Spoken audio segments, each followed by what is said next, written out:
दोस्तों नमस्कार। मैंने आपसे एक वादा किया था कि बेहद सरल और आसान शब्दों में बिना कोई ऐसा कठिन गणित लगाते हुए आपसे बात करूंगा और आपको बताऊंगा कि आपका पैसा कैसे डूब रहा है। बड़ा मुश्किल मतलब दूसरे वीडियोस बनाने में मेहनत नहीं लगती। सिर्फ सीधे सीधे आंकड़ा और डाटा इकट्ठा कीजिएगा और उसे आकर आपके सामने बोल दीजिएगा। लेकिन जब बात ऐसे विषय की हो जिस पर कोई तैयारी नहीं करनी है और सिर्फ आपके सामने आकर अपने मन के विचारों को बोलना है तो थोड़ा सा कठिन हो जाता है। और बस उसी कठिन टेस्ट को देने के लिए आपके बीच हूँ। मुझसे जब मैंने ये 2 वीडियो बनाए तो कई सारे मेरे ऐसे मित्र थे जो किसी भी तरह के इन्वेस्टमेंट पर ध्यान नहीं देते, किसी तरह का इन्वेस्टमेंट नहीं करते। उनका पूछना या ये वीडियो देखने के बाद मुझ पर हंसना था कि वो मुझसे कह रहे थे कि अडानी डूबा तो हमें क्या, अडानी डूबा तो हम क्या करें, अडानी डूब रहा है तो इससे हमें तो कोई नुकसान नहीं है। लेकिन रुक जाइए, थोड़ा सा सब्र कीजिए, इन बातों को, इन विचारों को अब सुनिए और फिर तय कीजिए कि क्या आप पर कोई फर्क पड़ा।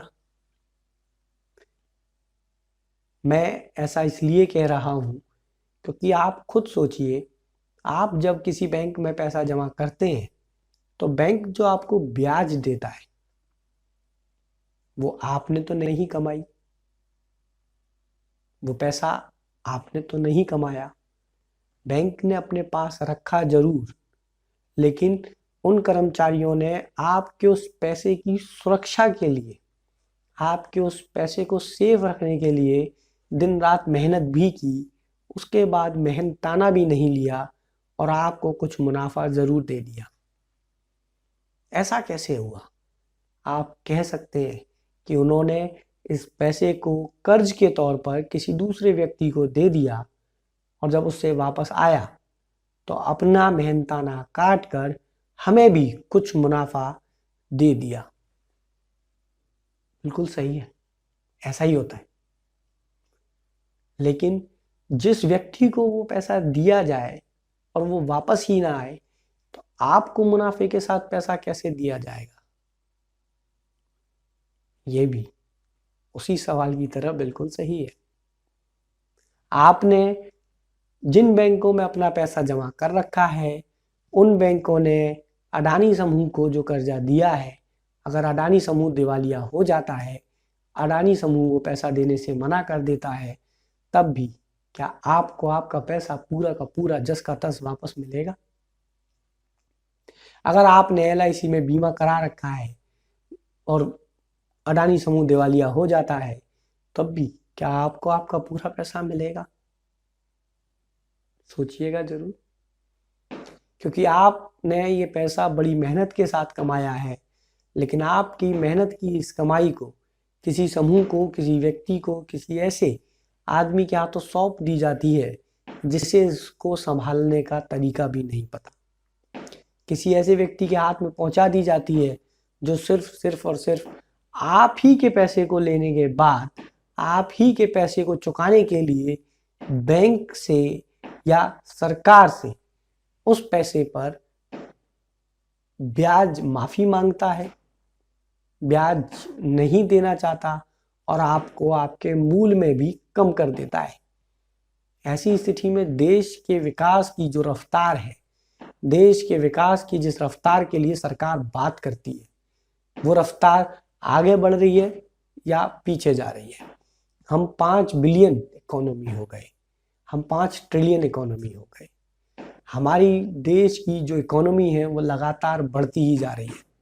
लेकिन जैसे ही इस तेजी से बढ़ती हुई विकास की रफ्तार में हिंडनबर्ग ने एक सुई क्या चुभोई, गुब्बारे में से हवा तेजी से निकलने लगी है और ये गुब्बारा आपके और हमारे पैसों से भरा गया था।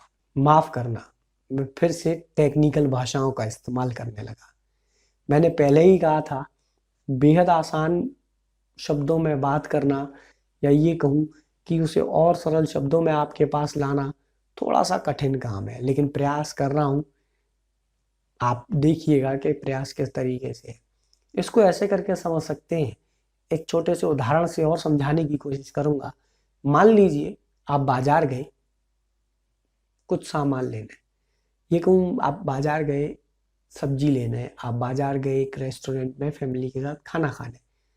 कहने का अर्थ यह है कि आप बाजार गए कुछ पैसा खर्च करने के लिए। आप बाजार गए, आपने अपना कुछ पैसा खर्च किया। अब आपका जो पैसा था वो अब किसी दूसरे हाथ में जा चुका है। या इसको ऐसे भी मान सकते हैं कि आप पेशे से डॉक्टर हैं और उसके बाद शाम को अपनी फैमिली के साथ किसी रेस्टोरेंट में खाना खाने गए।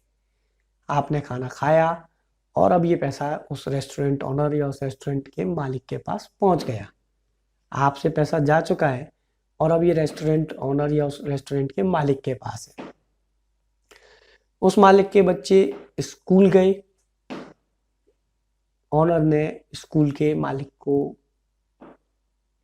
फीस दी, जिससे अब आप ही का पैसा घूमते हुए अब उस स्कूल के ओनर पर पहुंच गया।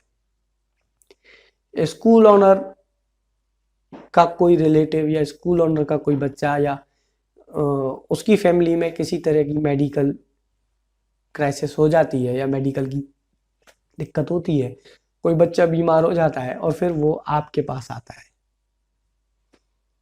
और वो पैसा घूम कर वापस आप ही के पास आ जाता है। ये रुपए का चक्र है। आप बैंक को देते हैं, बैंक व्यापारी को देता है, व्यापारी उस व्यापार को बढ़ाता है, आपको रोजगार देता है, पैसा आप तक आता है, आप उसे फिर से बैंक में जमा करते हैं और ये रुपए का साइकिल घूमता चला जाता है। इस रुपए के साइकिल में, इस घूमने के इस चक्कर में जो मुनाफा वो व्यापारी कमाता है उससे कुछ ना कुछ मुनाफा बैंक लेता है, और जब वो बैंक मुनाफा लेता है तो आपको भी मुनाफा देता है।